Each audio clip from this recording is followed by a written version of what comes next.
Magandang umaga, narito ating Tropical Cyclone Update kay Bagyong Doming. Si Bagyong Doming ay patuloy na lumalayo sa ating bansa, pero nanatili pa rin nasa loob ng ating Philippine Area of Responsibility. Kasalukuyan, ang layo ng sentro ng bagyo ay nasa 655 kilometers east-northeast ng Itbayat, Batanes. At itong bagyong ito ay wala pa ring direktang epekto sa ating bansa. Pero patuloy pa niyang hinahatak ang habagat o southwest monsoon. Kaya nakikita itong southwest monsoon ay naapektuhan ang malaking bahagi ng ating bansa.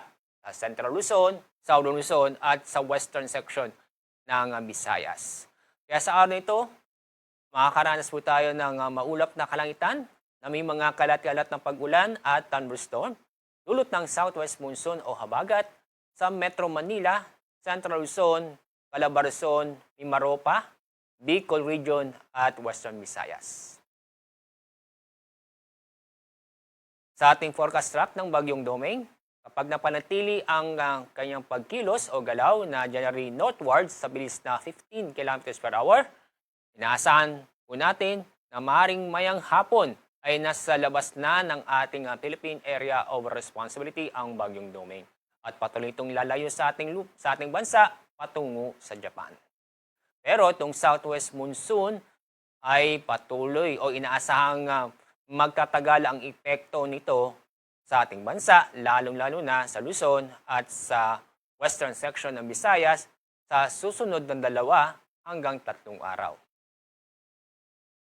Kaya, ngayong araw dahil sa southwest monsoon, inaasahan ang tamtaman hanggang sa malakas na pag-ulan sa Palawan at sa Occidental Mindoro. Bukas, araw ng Martes, meron pa rin tayong nakikitang tamtaman hanggang sa malalakas na pag-ulan sa Palawan, Occidental Mindoro at sa Bataan. Pagdating naman ng Miyerkules, June 3, dahil sa southwest monsoon, makakaranas ng tamtaman hanggang sa malakas na pag-ulan sa Zambales at Bataan. Kaya paalala po namin sa ating mga kababayan sa mga nabanggit na lugar, mag-ingat at maging alerto dahil sa mga pag-ulan ito na posibleng magdulot ng pagbaha o pagguho ng lupa.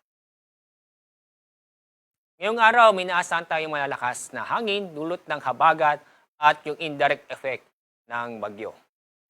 Ngayong araw ay ang mga lugar na makakaranas ng malalakas na hangin ay sa Batanes, Buyan Islands, Metro Manila, Calabarzon, Mimaropa, Bicol Region, Panay Island at Negros Occidental.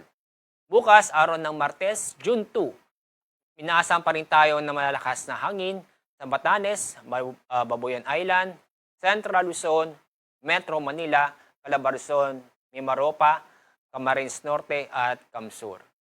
Araw ng Miyerkules, June 3, inaasahan pa rin ang malalakas na hangin sa Ilocos Sur, La Union, Pangasinan, Isabela, buong Central Luzon, Metro Manila, Calabarzon, Mimaropa, Cam Norte at Cam Sur. Yan po ang ating update sa bagyong ating binabantayan, si Bagyong Doming. Mula sa Pag-asa, ako po si Alizar D. Aurelio.